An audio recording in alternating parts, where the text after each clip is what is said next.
unpack a couple of different terminology things, and then I'll do some delta math problems for you to kind of show you what today's lesson is about. It's really talking about intervals of increasing, decreasing, and unpacking a couple other new things. So increasing and decreasing, when you're thinking about a graph that's increasing, that's a graph that's just going up from the left to the right. It's just as simple as that. And decreasing is a graph that's going down from the left to the right. So if you're reading a graph, an increasing graph is one that's going up from the left to the right. A decreasing graph is one that's going down from the left to the right. You're going to get this, we're going to start to talk about these ideas behind local minimum, also sometimes known as a relative minimum or a relative maximum. Now, when you're thinking about those, what does it look like? Is the nearest thing I'm going to tell you is it's a local minimum is a dip or a valley in a graph. So it's a graph that, maybe the graph goes like this and then it dips and then it goes back up. That value right there, that is where you have a local minimum. The graph may end up going down lower later on, but it's just really describing what the shape looks like. The local maximum is a peak or hump in a graph. So that idea is where a graph might go up like this and back down. And right at that top part, that's where you're going to have a local maximum. So now we get a different kind of maximum and minimum, and it's called the absolute. And an absolute minimum is when you're given a set interval. So set interval from A to B.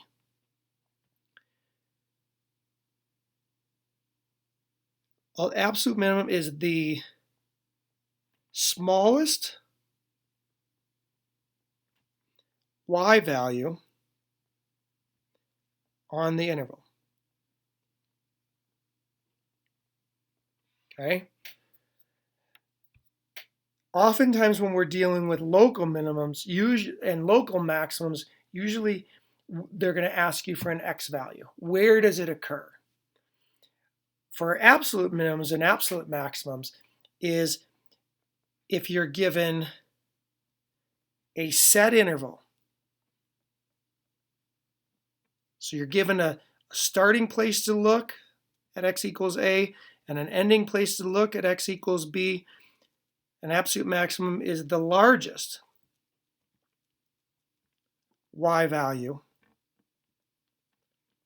on the interval. So make sure you're writing these down because it'll be really important to be able to unpack when they ask you what you're looking for. And make sure you're reading. What are they asking you? What's the answer that they're looking for? Are they asking for a y value or are they asking for an x value? Horizontal tangent, you should know this. This is when the derivative is equal to 0. And it happens at a peak, a valley, or sometimes what I would call a flattening. So when you think about it, like you get a horizontal tangent when you have a peak right there. You get a horizontal tangent when you have a valley right there. You get a horizontal tangent if the graph flattens and then goes back up. So all of those are going to generate horizontal tangents. So let me show you some different examples, and we'll talk through these. And you may need to stop them and, I don't know, write them down, but or just kind of see if you could come up with this. So this first one, it says, determine the absolute maximum value of f on the interval -9 to 9. If there is no absolute maximum, then submit an empty answer. The absolute maximum, so the highest value on the graph, is right there. It occurs right there. And the highest value is actually 3. So I'm just going to type in 3. The very highest value of this graph, if you look on that window, is 3. And there that is. Let's look at a new problem. The absolute minimum value on the graph. The very lowest value on this graph, the very lowest y value on this graph is right down here at -6. It's where it starts. So we would just type in -6. That's the absolute minimum. You get a new problem. Here's a problem that asks you, determine all the x values for which the graph of f has a horizontal tangent. Horizontal tangent, remember we're looking for peaks and valleys and flattenings of curves. Look at, there's one right there. So we're going to do -4. So that's one of them. Put a comma in it and it generates a new value for me. Looks like the next one is at 0, right there, right at that peak. Let's put it 0. And it looks like I have another one right over here at 5. So those are all x values. Notice they asked me for x values. So I put those in and I get that one right. Try one more. Let me find one where they talk about something like this. Determine all the intervals on which f of x, this is the graph of fx, is greater than 0. It's only greater than 0 from -7 up to 3. So we can write it in a lot of different ways. And it's greater than, they want it greater than or equal to 0. So I can use -7 and I can use -3. So I'm going to use this notation. I'm going to take a -7 to -3, and I'm going to submit that answer. And I got it right, and it looks right there. All right, so you're going to have some of those problems. Then you're going to have something like this, where this is a guided discovery. So you just got to use the slider and kind of figure out what's happening. And notice that it's saying, given the graph of the function below, determine all the open intervals on where f prime is positive. This is the graph of f. So f prime is positive. So if I start drawing this around, notice that f prime is undefined there because it's just an open circle. But then f prime is positive, and it continues to be positive all the way to there, to -7. So one of my first answers on here is I know I'm going to use an open interval. I'm going to go from -9 to -7, but that's not all of them. So I'm going to hit a comma, and I'm going to do some more. Notice if I go down here, go over here, it's still negative. It's always negative here. I get a negative sloping thing. Oh wait, it goes positive right there. Right there. Now I'm positive from 1. So I think I will use this and I'm going to use the open, and I'm going to go from 1, and notice I keep on going on this, but then I flatten out right there. There's not positive or negative there, so we're going to have to make it 1 to 5, but then I'm going to do or, because then I go positive again.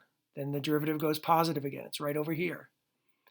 And that derivative is positive from 5 all the way. You should be able to see where it's going to go to 0 right there, 5 to 7. Now we'll see if they like the way I use that or if they want me to use the union there. Let me see what they say on that. There, they liked it, so I was good with that. Okay? So that's the kind of problem you're going to have to do. And then finally, compare the values of these. So they want me to compare the values of f prime of 0 f prime of 2 and f prime of 7. So f prime of 0. F prime of 0, notice that this is the graph of f. So f prime of 0 is actually equal, let me get my iPad here. Notice on this problem here that f prime of 0 is equal to 0. It's right there, right at that peak. It's a peak in the graph. So then we got to look at f prime of 2. F prime of 2 is right here. Notice that f prime of 2 is going to be negative. If we drew that tangent line, it would have a negative slope. And then f prime of 7 right here, f prime of 7 is going to be positive. So if we wanted to order these from smallest to biggest, f prime of 2 is the smallest, f prime of 0 is sandwiched in between that and f prime of 7, because when you think about it, it's negative, 0, positive. So we're going to look for that one. So 2, 0, 7, it looks like it's this one right here. Use that one. Submit that answer. Hopefully I submitted the right answer. There you go, right there. Hopefully that helps. Let me know if you have any questions. Thanks.